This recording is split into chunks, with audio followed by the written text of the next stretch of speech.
हाँ तो स्टूडेंट्स, आज हम बात करेंगे कैपेसिटर। तो सबसे पहले बात आती है कि कैपेसिटर्स क्या होते हैं। तो बच्चों, अगर बेसिक में डेफिनेशन की बात करूं तो capacitors are the system. Capacitor क्या है? सिस्टम है of two conductors separated by insulator. जब दो कंडक्टर एक इंसुलेटर से सेपरेट कर दें तो उस सिस्टम को हम लोग क्या बोलते हैं? कैपेसिटर बोलते हैं। दो कंडक्टर की जरूरत क्यों पड़ती है? जब इससे पहले तो मैंने आपको बता रखा है कि एक जो कंडक्टिंग स्फीयर होता है उसकी भी अपनी एक कैपेसिटी होती है। क्या पढ़ाया था कि अगर आर रेडियस का कोई कंडक्टर है एक स्फेरिकल, तो इस कंडक्टर की भी अपनी कैपेसिटी होती है और इसका फार्मूला होता है 4πε0 r। ठीक है, तो जैसे हम इसी कंडक्टर की ही बात कर लेते हैं। हमने क्या बताया था?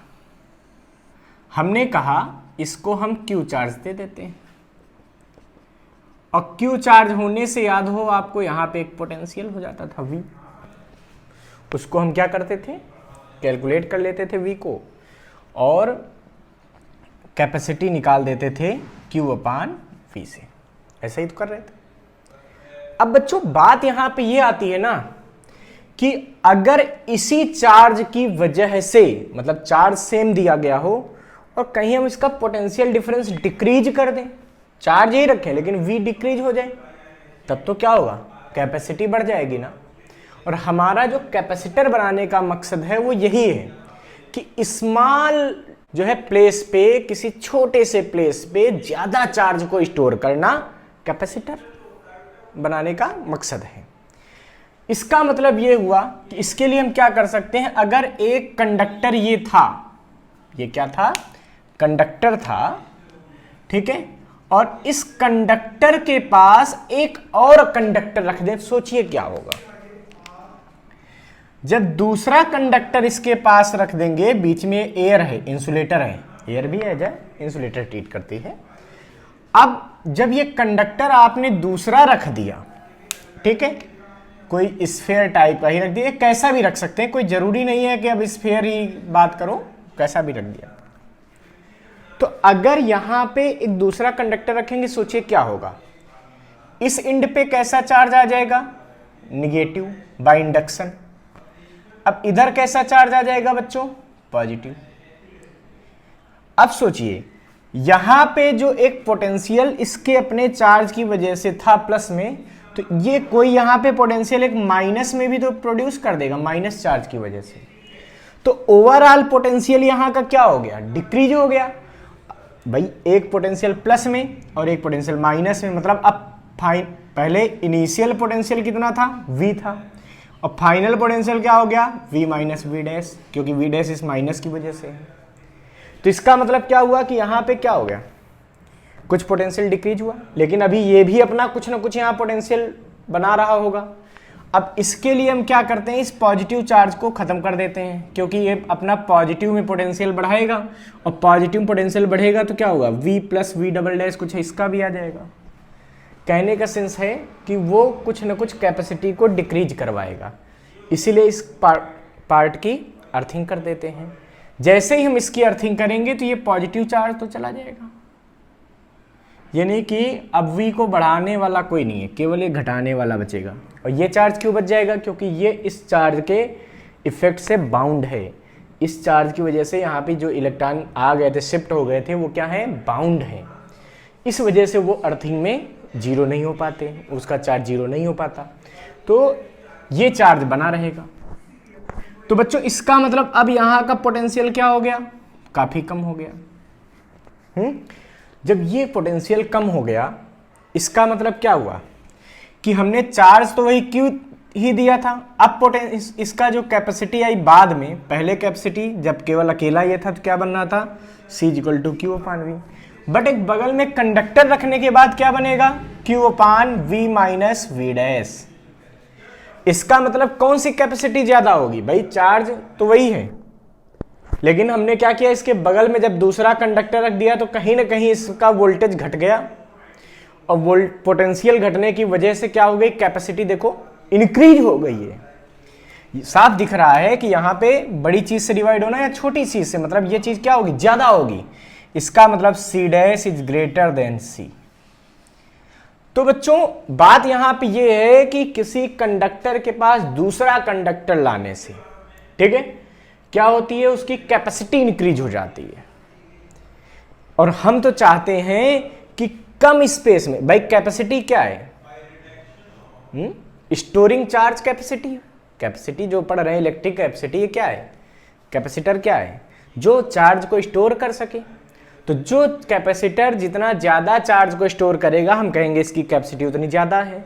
हम चाहते हैं कम से कम प्लेस में ज्यादा से ज्यादा चार्ज स्टोर कर लें, मतलब हम हर वो मकसद अपनाना चाहेंगे जो कैपेसिटी को इंक्रीज करता हो।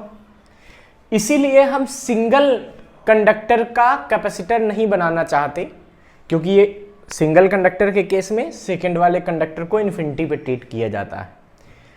हमको पता चला कि अगर इसके पास में कोई दूसरा कंडक्टर ले आएंगे तो 100% इसकी कैपेसिटी क्या हो जाएगी, इंक्रीज हो जाएगी। इसीलिए जो कैपेसिटर बनते हैं वो जनरली दो प्लेटों का कॉम्बिनेशन बनाते हैं। दो प्लेटों के कॉम्बिनेशन से ही हम लोग कैपेसिटर को बनाते हैं।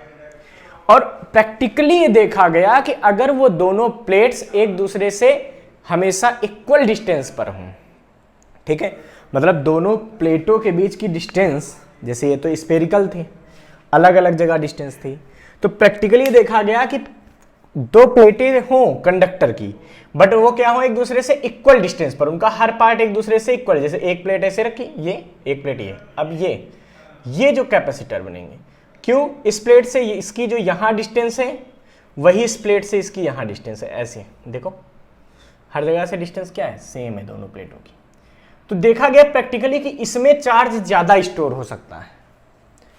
तो इस तरीके से कैपेसिटर्स बनाए गए कि मतलब अब कैपेसिटर बनाना है तो क्या करना है, एक प्लेट की अर्थिंग कर देनी है या निगेटिव से जोड़ देना है, दूसरी को पॉजिटिव से जोड़ देना है।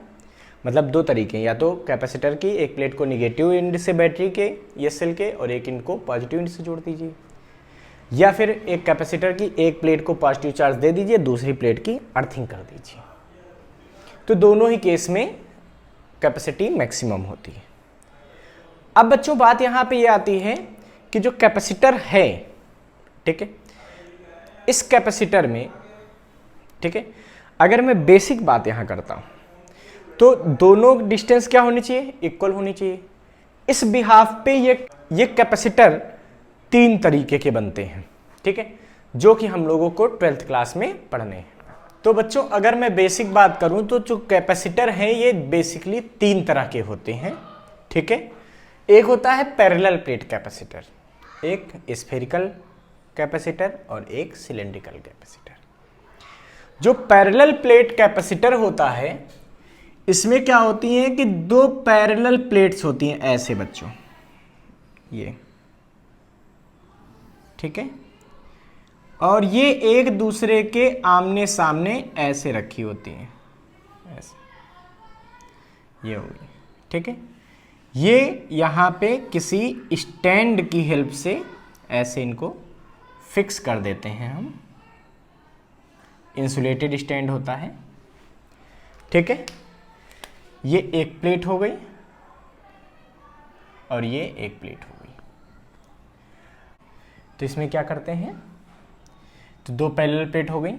अब इसमें एक प्लेट को हम पॉजिटिव चार्ज देते हैं, जैसे ये हमने मान लीजिए पूरी प्लेट ये क्या कर दी, हमने चार्ज कर दी, ठीक है। तो दूसरी प्लेट पर इंडक्शन से निगेटिव चार्ज आता है और इस प्लेट के आउटर सरफेस पर, ठीक है, और इस प्लेट के आउटर सरफेस बाहर की तरफ इधर पॉजिटिव चार्ज आ जाता है, क्योंकि ये प्लेट किसकी होती हैं, कंडक्टर की, और ये जुड़े किससे हैं, इंसुलेटर से। बाहर वाले पॉजिटिव चार्ज को खत्म करने के लिए हम क्या कर देते हैं, इसकी अर्थिंग कर देते हैं। जैसे ही हम अर्थिंग करेंगे क्या होगा बच्चों, अर्थिंग करने से इसका ये पॉजिटिव चार्ज क्या हो जाता है, खत्म हो जाता है। अब ये अरेंजमेंट हो गया पैरेलल प्लेट कैपेसिटर का। बट एक बात का ध्यान रखिएगा, पैरेलल प्लेट कैपेसिटर जब बनाते हैं तो दो पैरेलल प्लेट ऐसे लगाते हैं। तो एक बात का ध्यान रखेंगे, इन प्लेट्स का एरिया बहुत बड़ा होता है, बहुत ज्यादा बड़ा होता है। किससे? इनके प्लेटों के बीच की डिस्टेंस के कंपैरिजन में। मतलब कह सकते हैं जो एरिया है प्लेटों का, एरिया कैसे आएगा? Length into breadth. अगर ऐसी प्लेट हुई, कैसी? ये हुई अगर रेक्टेंगुलर प्लेट, तो एरिया जो है वो डी स्क्वायर से बहुत बड़ा होता है। तो हम कह सकते हैं कि पैरेलल प्लेट कैपेसिटर कुछ ऐसा दिखेगा, दो प्लेट इस तरह से ऐसे, और ये दोनों प्लेट एक दूसरे के बहुत पास होंगी। मीन इनका जो एरिया है, इनके बीच की डिस्टेंस के स्क्वायर से बहुत ज़्यादा बड़ा होना चाहिए। इसका मतलब ये हुआ कि जैसे इनके बीच की डिस्टेंस मिलीमीटर्स में कर दो, कुछ मिलीमीटर में। अब ये बन गया बढ़िया सा पैरेलल प्लेट कैपेसिटर। अच्छा, पैरेलल प्लेट कैपेसिटर में ये जरूरी नहीं है कि रेक्टेंगुलर ही प्लेट यूज करें। आप चाहें तो दो डिस्क टाइप की सर्कुलर डिस्क यूज कर सकते हैं ऐसे, ये भी तो पैरेलल प्लेट कैपेसिटर बन जाएगा। इसमें भी वही काम कर सकते हैं। ये इंसुलेटेड स्टैंड में इसको फिक्स कर दीजिए, ठीक है। एक को पॉजिटिव चार्ज दे दीजिए, दूसरी प्लेट पर इंडक्शन से अंदर की साइड क्या होगा? निगेटिव चार्ज जाएगा। इसकी आउटर साइड अपने आप क्या हो जाएगा? ये यहाँ पे पॉजिटिव चार्ज डेवलप हो जाएगा। इस पॉजिटिव चार्ज को ख़त्म करने के लिए इसकी क्या करेंगे? हम अर्थिंग कर देंगे। बस अब ये बढ़िया कैपेसिटर तैयार हो गया। अब ये पॉजिटिव चार्ज हो गया, ख़त्म। कंडीशन वही यहाँ भी होनी चाहिए कि जो प्लेटों का एरिया है, ठीक है, ये एरिया जो है वो बहुत बड़ा होना चाहिए इनके बीच की डिस्टेंस के स्क्वायर से। तो इन प्लेटों का एरिया क्या होगा? जैसे पाई आर स्क्वायर होगा इसका एरिया, जहाँ आर क्या होगी? इसकी रेडियस होगी। अगर आर रेडियस की डिस्क है, सर्कुलर है ना, सर्कुलर डिस्क, ठीक है। तो ये बहुत बड़ा होना चाहिए किससे? डी स्क्वायर से। समझ गए? तब ये पैरेलल प्लेट कैपेसिटर कुछ इस तरीके से बनते हैं। इन्हीं के बारे में आज हमको सबसे ज़्यादा पढ़ना है, इन्हीं के बारे में हम भी डिस्कस करेंगे। दूसरा बच्चों, स्फेरिकल प्लेट कैपेसिटर कैसे होते हैं? स्फेरिकल प्लेट कैपेसिटर में एक अंदर सॉलिड या हालो कंडक्टर लगा होता है। ये सॉलिड भी हो सकता है और ये हालो भी हो सकता है, कोई फर्क नहीं पड़ता, आप कैसा भी रख सकते हैं, ठीक है। इसके ऊपर एक हॉलो कंडक्टर होता है ऐसे। कैसे बनाएंगे?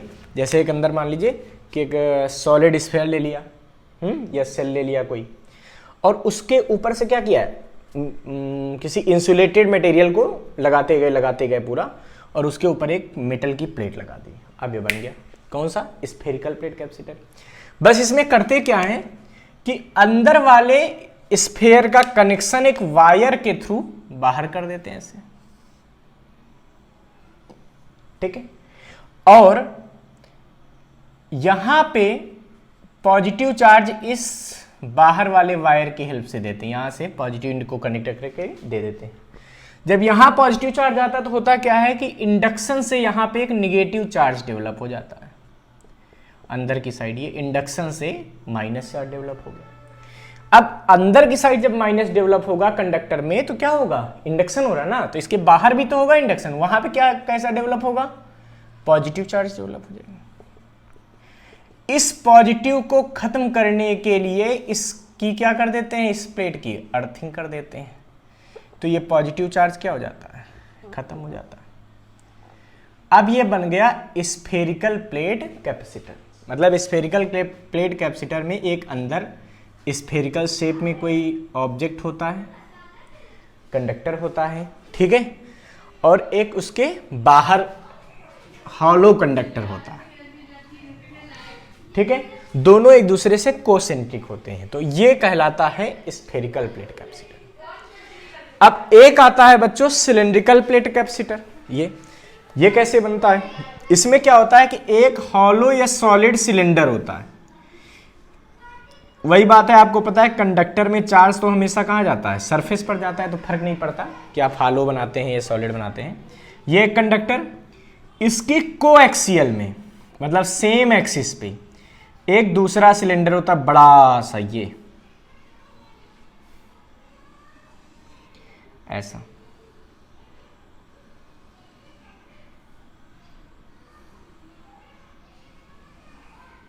ऐसा, ठीक है। ये हॉलो होता है, और अंदर वाला हॉलो या सॉलिड कोई भी हो सकता है, ठीक है। और इसमें भी वही बात होती है कि इसको हम क्या करते हैं, पॉजिटिव चार्ज दे देते हैं यहां से एक वायर से जोड़ के। जैसे ही पॉजिटिव चार्ज देंगे इसके क्या होगा, सरफेस पर आएगा। जब इसके सरफेस पर पॉजिटिव चार्ज फैलेगा तो यहाँ पे एक माइनस, यहाँ पे भी माइनस आ जाएगा।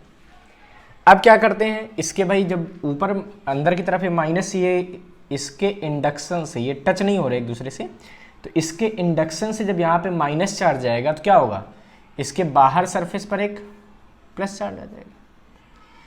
वो प्लस चार्ज जो होता है वो क्या होता है, तो बाहर वाले प्लस चार्ज को खत्म करने के लिए इसकी क्या कर देते हैं, अर्थिंग कर देते हैं, तो ये बाहर वाला प्लस चार्ज खत्म हो जाता है। ये अरेंजमेंट कहलाता है इस सिलेंड्रिकल प्लेट कैपेसिटर। इस अरेंजमेंट को क्या बोलते हैं, सिलेंड्रिकल प्लेट कैपेसिटर। तो हमने समझ लिए कि तीन तरह से कैपेसिटर होते हैं, तीन तरह के, पैरेलल प्लेट, स्फेरिकल प्लेट और सिलेंड्रिकल।